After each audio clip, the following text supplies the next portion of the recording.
the new information that has come out. The plot has thickened.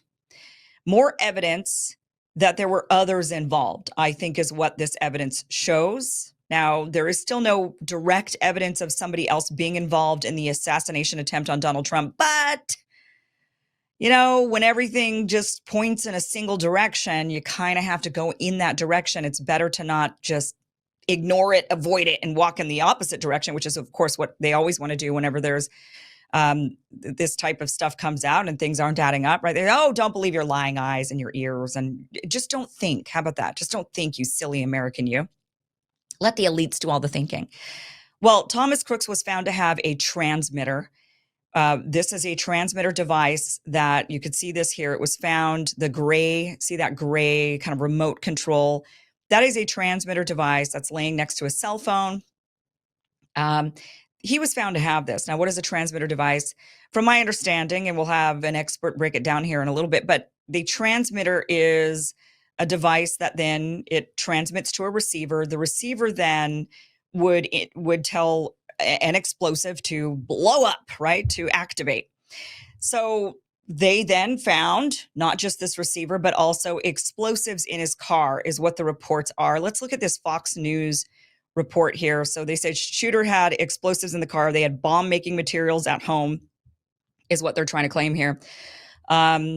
This article says there were explosives, including an IED, found inside a car driven by Matthew Crooks, found parked near the scene of the Trump rally in Butler, Pennsylvania. In Crooks' house, law enforcement found bomb-making materials.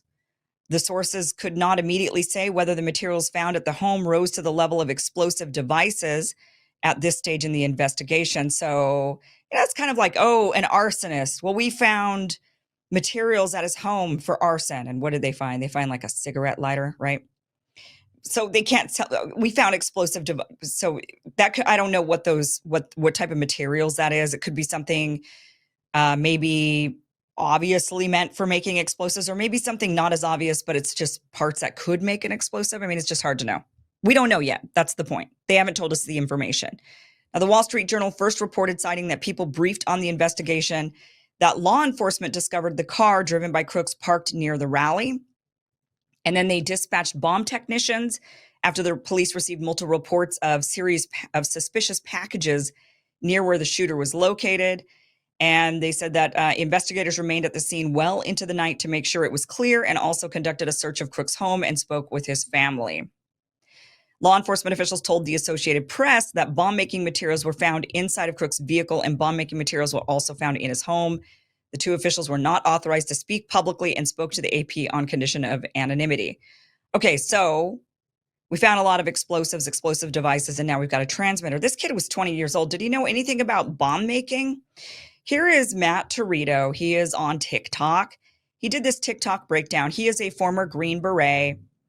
And he breaks down what exactly was found, what this is used for, and how it's not really likely that Matthew Crooks himself was actually able to make explosives, bombs, and use this transmitter without having first killed himself a long time ago in the process of making the bomb. Watch this.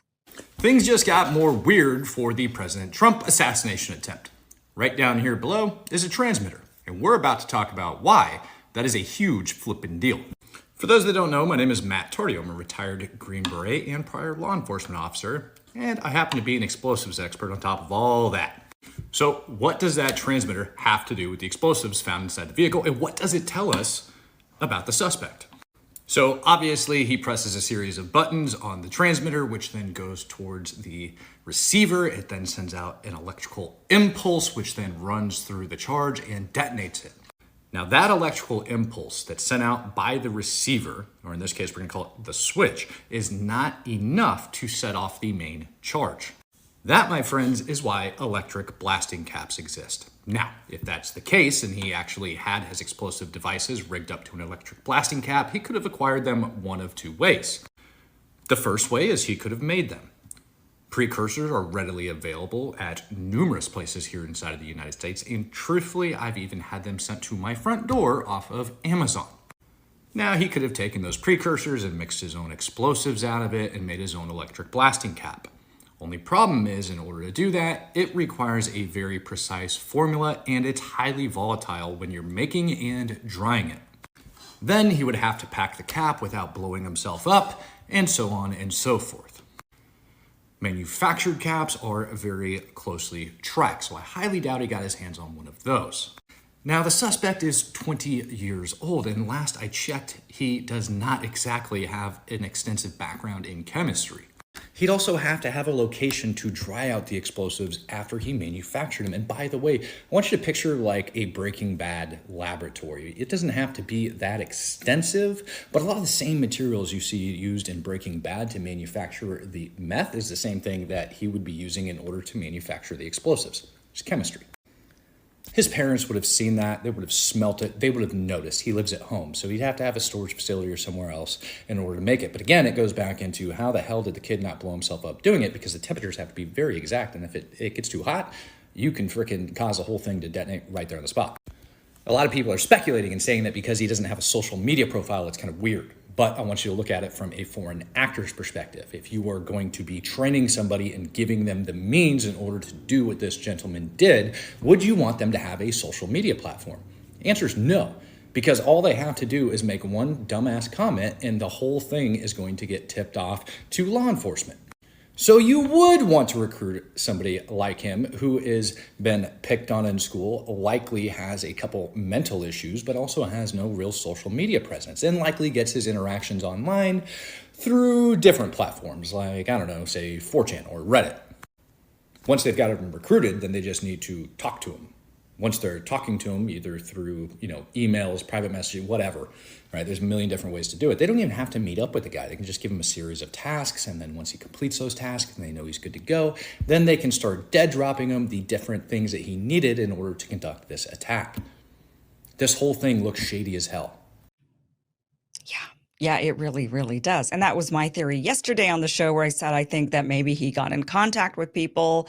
Here's a kid that has been bullied in school.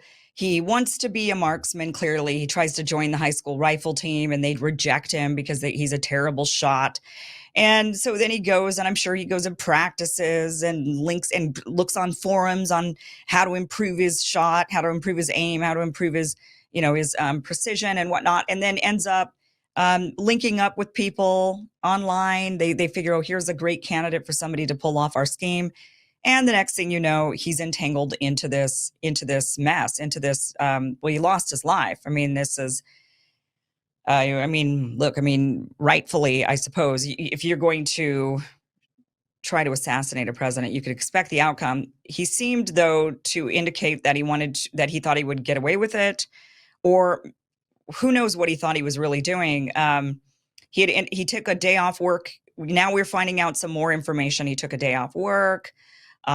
He told his colleagues, he works at a nursing home. He told his colleagues that he would just need Saturday off for something really important, but he'd be back on Sunday. So maybe he thought he was going to come back. There is an investigation that is being opened up into this, as there should be, but they're really going to open up this investigation. This is from Thomas Massey.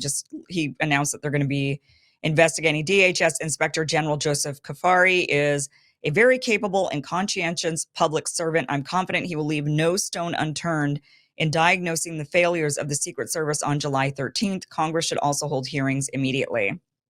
Here's the National Review reporting on this. This is the Department of Homeland Security Inspector General opened an investigation on Wednesday into the Secret Service's failure to prevent the assassination attempt on former President Donald Trump at Saturday's Pennsylvania rally. The objective of the probe is to evaluate the United States Secret Service process for securing former President Trump's July 13th campaign event. According to a short notice posted to the Inspector General's website, no specific date was given for when the investigation was launched. So, okay, they're going to look into the Secret Service's failures, as they should. There's no reason why the Secret Service did not see. In fact, we now know that they saw Thomas Matthew Crooks. They locked eyes with him, in fact, earlier in the day. So there was so many people. Of course, Secret Service saw him when all of these regular civilians standing there saw him, pointing him out, saying, hey, there's a guy. Local police officers saw him. Everybody saw this guy. He wasn't hiding. And yet Secret Service somehow completely failed to just halt the guy who was climbing on top of a roof. Here is a local news report. They go a little bit deeper into the investigation, saying that they found him with the transmitter. But listen to what they say about how he was spotted on a bicycle with no gun earlier. Watch this. So what access points needed to be controlled. As we exclusively reported on Monday, another message was sent to command about 15 minutes before the former president got on stage. Sources telling us the last sighting of Crooks, he had a backpack, but no sign of a gun. That there was a radio transmission indicating that there was a suspicious individual on the rooftop. Was my understanding was our officers' first notification to begin moving towards that building. According to our sources, Crooks was still on the ground when Trump took the stage, and the Butler Township officers arrived to the AGR building as Trump moved to the podium. Two of the officers went to what appeared to be the lowest point from ground to roof. One of the officers actually boosted the second officer up high enough for him to grab hold of the roof. He did in fact see an individual on the roof with a weapon. Knight says Crooks pointed the rifle at the officer as the officer hung onto the side of the roof, unable to reach his radio or weapon. Lost his own grip, right? Fell approximately 8 feet to the ground. Not long after, those shots were fired at the stage. Crooks was killed, and the phone and transmitter were found next to him. Now, the big question tonight is who was running that tactical police line of communication? Okay, can we just go back? I want to play this just a little bit again from slightly from the beginning. Where did it go here? Let's go ahead and just I want to play this part just a little bit because something about this bicycle. Let's see what they said here.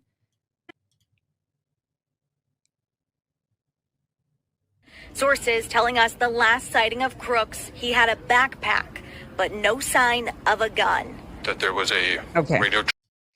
Okay, so I just wanted, I thought maybe they had said that he had a bicycle. They show the image of the bicycle with the backpack, and I thought maybe they were saying that he had a bicycle and a backpack, and I'm sitting here thinking, the car that they had found was a Hyundai Sonata. How did he fit this ladder in the Hyundai Sonata as well as a bicycle?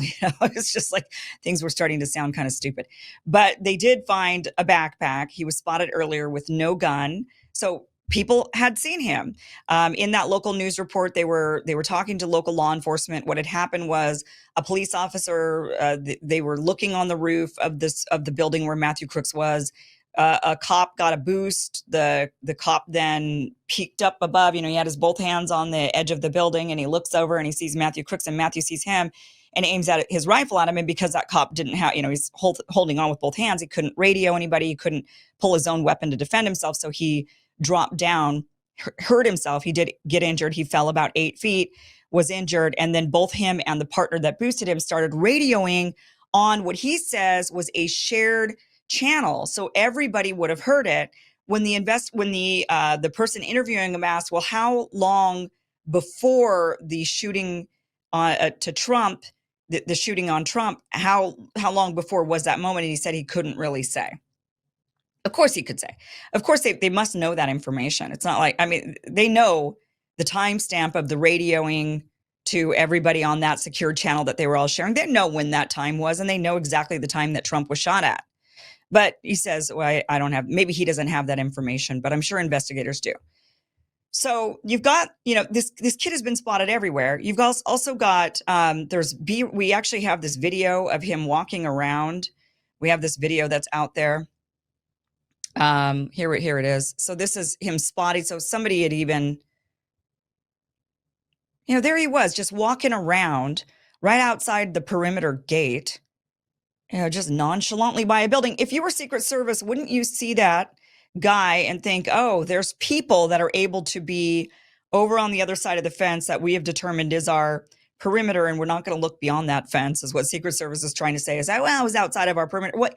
It's so outside of, you could see the guy. How that is, if that's your perimeter, that's a complete failure.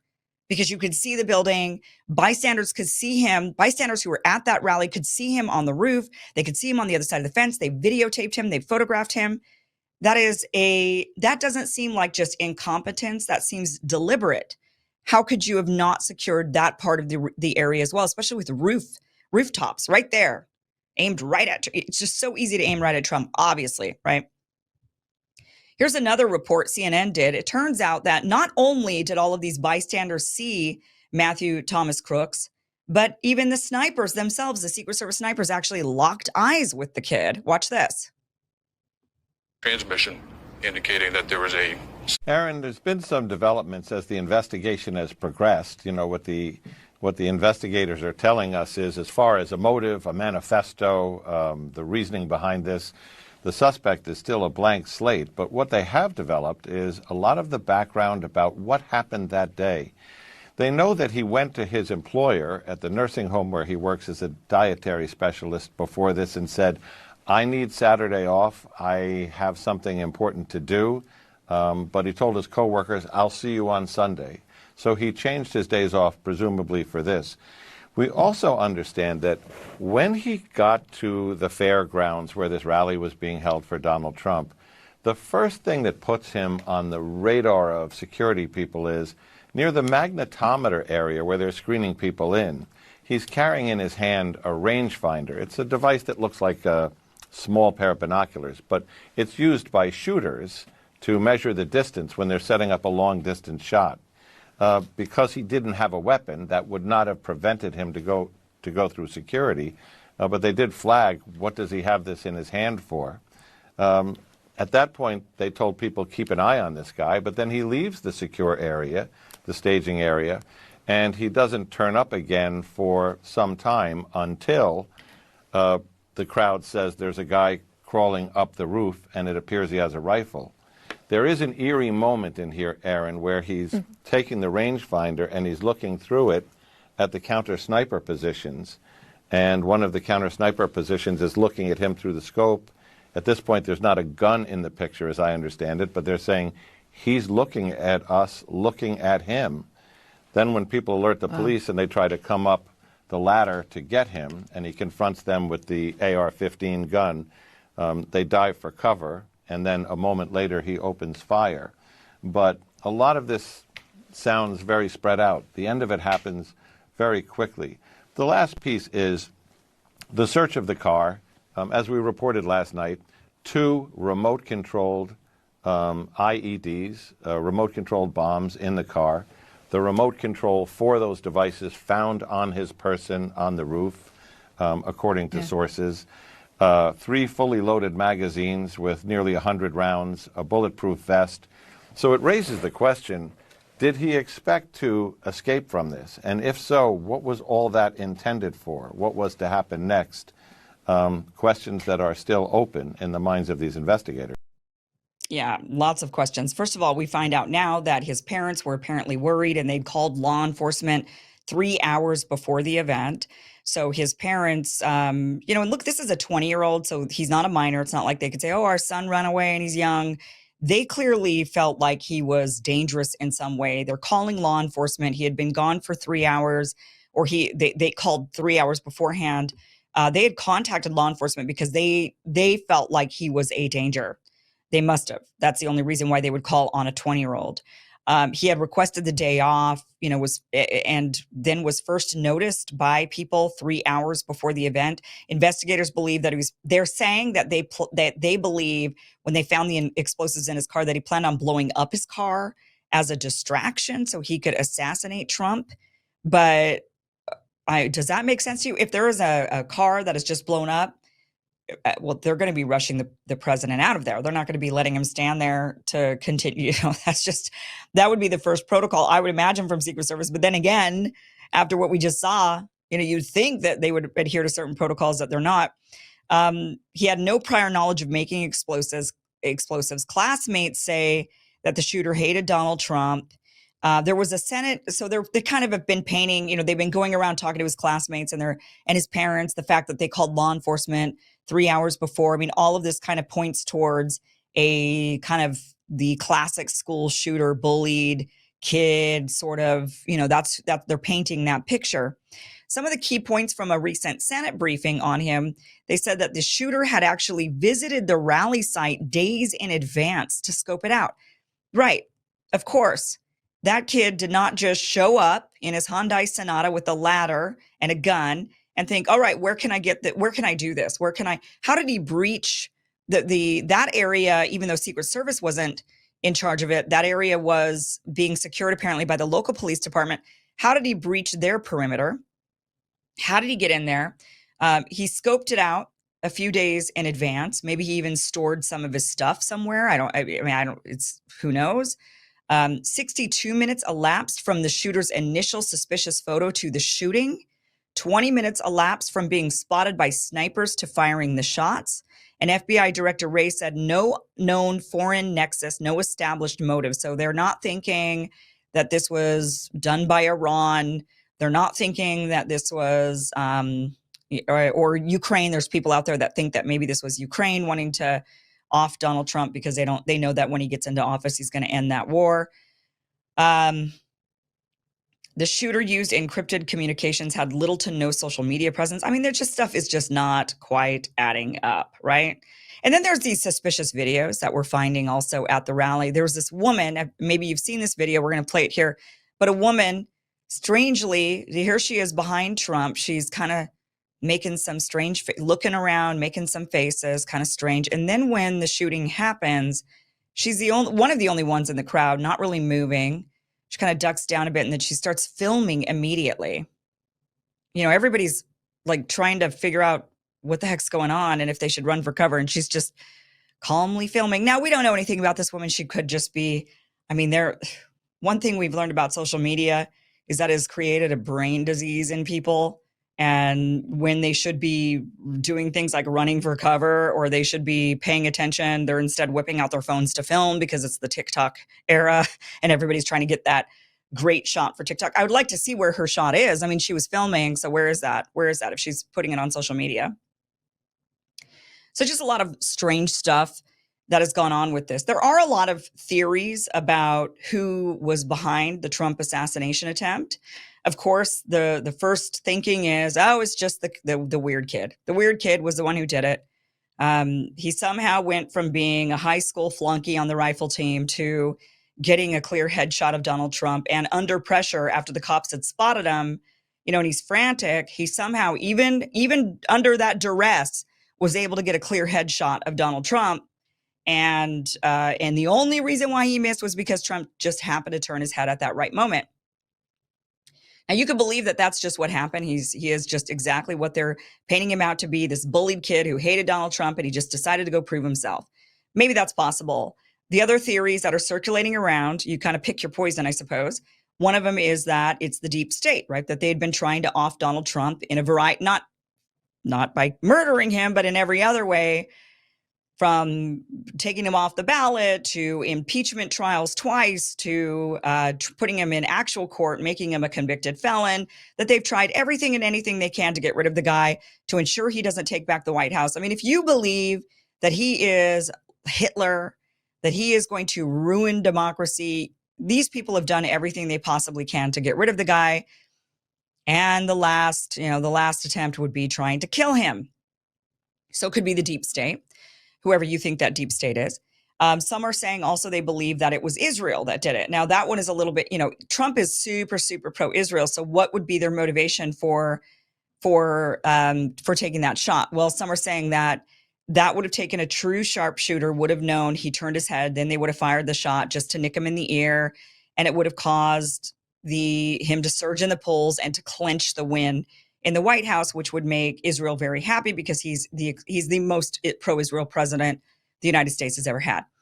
So that's one of the theories, that it was Israel. And another theory I mentioned earlier was that it's Ukraine that did it, disgruntled Ukrainians or Ukrainian mobsters or whoever, the same Ukrainians that were allegedly blowing up the Nord pipeline. But there's a lot of, that's one of the theories of who blew up the pipeline. A lot of us think the United States, there was Norway involved, right? There was other nations, but let's, if you're going to roll with the idea that Ukraine is behind all of these things and that they're not getting any sort of Western help, one idea is that these same kind of people that have been doing things to win a war in Ukraine took a shot at Donald Trump and missed. Curious what you think. What's your theory? There might be more theories rolling around out there, but those are the people that, those are the theories that are, I think, the most prominently circulating around. I think it's, my opinion, and of course there's no evidence of any of this whatsoever. Got to be clear on that, but just how everything, the direction everything's going in. I mean, I would think that the deep state, they've just tried everything to get rid of this guy. 8 years ad nauseum. It has been exhausting to watch them go after Trump for longer than 8 years now.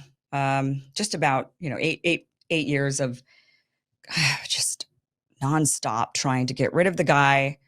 And if you really believe that he is the most evil, corrupt man to ever take the Oval Office, then I guess you would be willing to do maybe anything in order to prevent that from happening again. Hey guys, thank you so much for watching this clip from the full Kim Iversen show. That's right, this is just a clip. If you want the full show, you can go to KimIversonShow.com and you can watch Monday through Friday, 5 p.m. Pacific, 8 p.m. Eastern for about 1 hour. It's totally free. Check it out, KimIversonShow.com. Thanks for watching.